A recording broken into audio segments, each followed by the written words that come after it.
শত বাধা পাই দোলে এগিয়ে যাই পেরিয়ে যায় আকাশ বলে টানা মেলে ঘুরে বেড়ায়।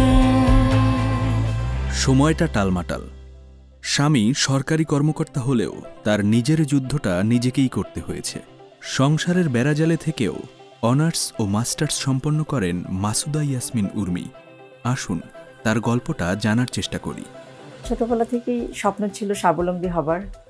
আমি আমার মাস্টার্স শেষে বিসিএসের জন্য প্রিপারেশন নিচ্ছিলাম। ঠিক এর মধ্যেই আমার এক চাচা গ্রাম থেকে আসেন, উনি র লেদারে বিজনেস করতেন।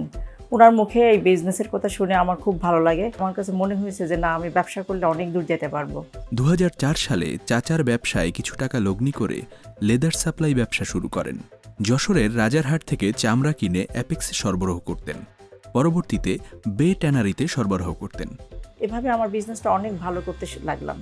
কিন্তু এর মধ্যে আমি আমার ছোট ভাইটাকে দিয়ে আমি লেদারটা, কাঁচা চামড়া যেটা লবণ মাখানো চামড়া, ওটা কিনাতাম। তো আমি আমার টাকা ওকে পাঠাতাম, বাট বন্ধু বান্ধব নিয়ে টাকাগুলি উড়িয়ে ফেলতো। আর বাকিতে আমার কাছে আবার মাল পাঠাই দিত, যেহেতু মার্কেটে সবাই আমাকে মামনি বলে জানতো। এভাবে 2-3 বার যখন বাকি পড়ে গেল, তখন তারা আর মাল দেওয়া বন্ধ করে দিল। তো এই কারণে ব্যবসাটা খুবই ভালো হওয়ার পরেও আমার ব্যবসাটা ওইখানে আবার একটু থেমে যায়। কারণ যখন দেখছে ব্যবসার এই অবস্থা, আমার হাজব্যান্ড আর এই ব্যবসাটা করতে দিতে চায় নাই। তারপরে আমি ধীরে ধীরে অসুস্থ হয়ে গেলাম। ইভেন আমার মাথার নার্ভের যে প্রবলেম হয়ে গেল, তার কারণে আমি ইন্ডিয়া পর্যন্ত ট্রিটমেন্টে যাই। আস্তে আস্তে আমি মোলার প্রেগনেন্সি থেকে মোলার ক্যান্সারে চলে গেলাম। আমি 2 বছর ধরে আমি ট্রিটমেন্ট হলাম। প্রথম 6 মাস আমি কাউকে কিছু বললাম না। তারপরে সবাই আত্মীয় স্বজন জানতে পারলো যখন আমি বিছানায় পড়ে গেলাম।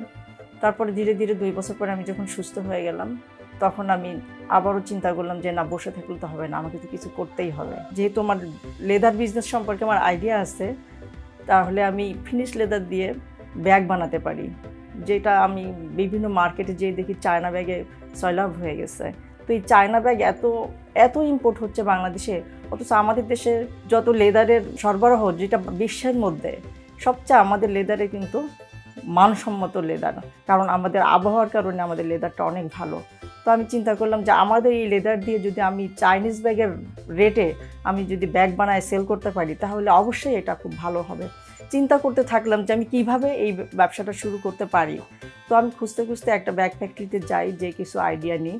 নারী তার বিয়ের গয়না কখনো হাতছাড়া করতে চায় না। 2008 সালে তিনি গয়না বিক্রি করতে বাধ্য হলেন ব্যবসার প্রয়োজনে।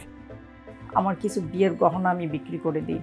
সেখান থেকে মাত্র 70,000 টাকা দিয়ে আমি 2টা মেশিন, পুরাতন মেশিন এবং 2 জন কর্মচারী দিয়ে আমার ব্যবসা শুরু করি। এভাবে 2009 সাল থেকে তিনি বিভিন্ন শোরুমে ঘুরে ঘুরে ব্যাগ বিক্রি করতে লাগলেন। আর যেহেতু ভেটেরিনারিতে আমি আগে সাপ্লাই দিতাম, তারই ধারাবাহিকতায় ওদের পরিচিতির কারণে আমি ওখান থেকে অল্প অল্প ফিনিশ চামড়া কিনে ব্যাগ বানাতে শুরু করলাম। পণ্যের গুণগত মান, সময় মতো ডেলিভারি ও চাহিদা মাফিক ডিজাইন পরিবর্তনের কারণে তাকে আর পেছনে ফিরে তাকাতে হয়নি। আস্তে আস্তে আমার কোয়ালিটির কারণে কিন্তু আমাকে থেমে থাকতে হয়নি। আমি মার্কেটে বিভিন্ন জায়গা থেকে অর্ডার পেতে শুরু করলাম, এবং এখানে আমি বড় বড় কর্পোরেট অফিসগুলোতেও আমি সাপ্লাই দিতে শুরু করলাম। এভাবে ঢাকার অভিজাত বিভিন্ন শোরুমে ব্যাগ সরবরাহ করতে লাগলেন। তারপরে এসএমই ফাউন্ডেশন আমাকে 2016 সালে জাতীয় এসএমই পুরস্কারে ভূষিত করে।